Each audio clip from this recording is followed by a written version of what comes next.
Le constat de base, il y a une nécessité de planifier la ville. Pourquoi?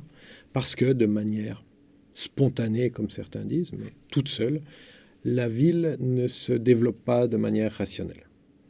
L'ensemble des stratégies, des tactiques individuelles ne forment pas une ville, mais forment un ensemble de stratégies.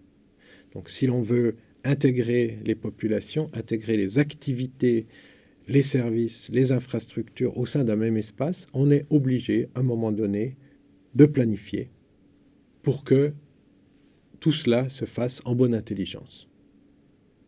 Lorsque l'on veut planifier, il y a plusieurs défis à relever. Premier, toujours le même, la question de la croissance de la population.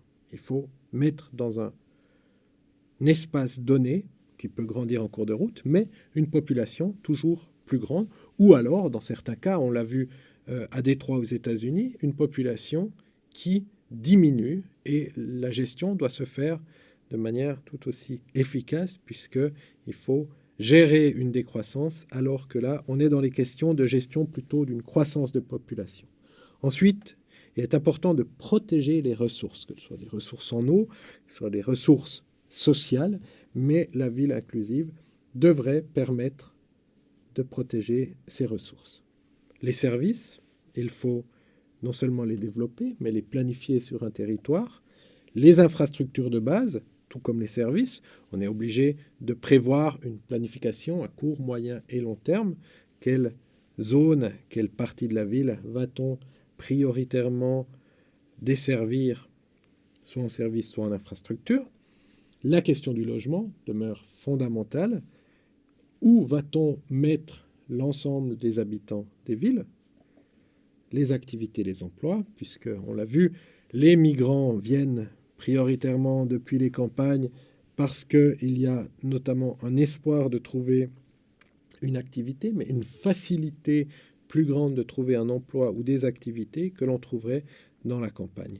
Et ensuite, il y a un environnement qu'il faut préserver. La ville n'est pas sur un plateau hors sol, mais est bien insérée dans un contexte géographique avec la plupart du temps un hinterland, mais disons un environnement immédiat.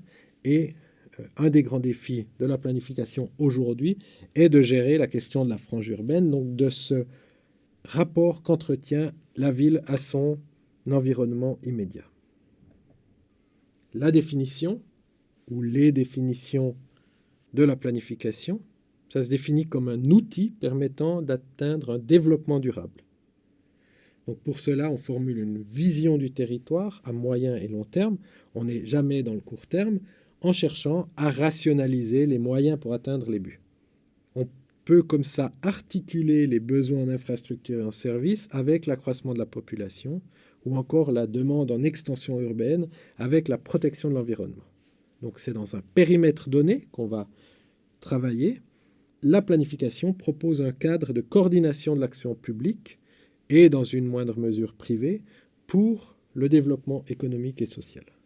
En ce sens, la planification organise les actions humaines ayant un impact sur le territoire en encadrant le développement et minimisant les effets néfastes.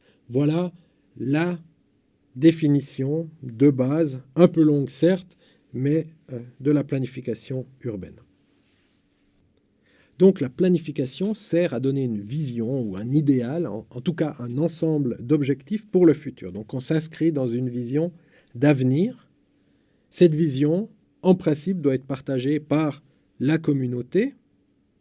Cette communauté va se mobiliser pour ça. C'est dans le meilleur des mondes. On verra par la suite que ce n'est pas si facile. Et cette vision doit être une source d'inspiration. Ça veut dire qu'elle doit à la fois conduire des projets, générer d'autres projets. Donc elle doit être à la fois ambitieuse, mais réaliste. Donc on doit quelque part faire rêver, puisque c'est une vision à long terme, c'est un idéal, c'est un objectif à atteindre, mais il faut se garder d'être extrêmement pragmatique et réaliste et d'avoir une vision qui est compréhensible par tout le monde. Un des objectifs de cette planification est la bonne gestion du développement urbain. Et cette bonne gestion se caractérise en principe par une prévention, une lutte contre la pauvreté, par des standards de vie corrects, par des quartiers bien desservis, par une durabilité mise en place autant au niveau social, environnemental que économique. Donc il y a un certain nombre de critères comme ça qui font que nous arrivons sur une bonne gestion. Et la planification est là pour mettre en place, c'est un de ses objectifs, elle va mettre en place cette bonne gestion urbaine. Un des objectifs, autre objectif, aujourd'hui, est la planification stratégique. C'est pour moi un pléonasme, puisque justement, on imagine mal que la planification ne soit pas stratégique. Ce qu'on cherche à faire, c'est de voir comment on va développer, pas uniquement plan. Une planification n'est pas juste un plan, n'a pas juste comme résultat la production d'un plan de planification, mais cette planification est forcément, par définition, stratégique, où l'on met les grands objectifs. Ces objectifs sont ensuite transformés en éléments sur le terrain, en projet, en politique publique, politique urbaine, une série de choses, mais avant tout, la question, elle est de planifier la stratégie à venir pour les villes. Dans cette idée, il y a une adaptation nécessaire au contexte. Nous allons le redire très souvent, mais puisque nous sommes partis avec l'idée qu'il n'y avait pas une ville africaine, mais des villes africaines, l'idée est que la planification doit correspondre à un contexte précis. Et dans ce cas-là, il n'y a pas une planification urbaine, mais des planifications urbaines. Ce qu'on essaie, nous, aujourd'hui, de trouver, ce sont les méthodes qu'on pourrait mettre en place partout, mais qui nous permettent d'arriver à des planifications différenciées en fonction des contextes. Nous allons passer en revue maintenant les quelques grands thèmes de la planification. Alors, le premier grand thème de la planification urbaine, c'est bien sûr l'économie. L'économie comme grand thème peut bien sûr être traité de manière très diverse, à la fois sur des questions très pragmatiques, très terre-à-terre, d'aménagement de terrain qui permettent ensuite le développement d'une activité économique, d'infrastructures qui nous permettent effectivement aussi le développement économique, mais on pourrait imaginer un certain nombre de politiques publiques qui faciliteraient la création d'entreprises ou l'amélioration du climat des affaires. Et également, on peut miser sur la compétitivité entre les villes. On est souvent plus sur les questions macroéconomiques ou des questions de marketing. Autre grand thème, la question de l'environnement. Alors on peut de nouveau avoir un certain nombre d'entrées. On ne va pas toutes les décrire ici. Nous reviendrons sur ces questions environnementales par la suite, mais ça peut aller sur les questions d'écosystème, sur les questions d'agriculture, sur les questions d'insertion de la ville dans un contexte plus global. On peut partir également sur les questions des pollutions ou la question de l'énergie et des choix énergétiques qui permettent d'optimiser la planification. La question du transport, finalement, là aussi, les entrées sont diverses, transport individuel, transport public, question du transport versus la mobilité, et finalement, la question centrale dans la plupart des villes, elle se pose sur le transport des plus pauvres, ou disons, la mobilité des plus pauvres. Autre grand thème, la question de l'énergie.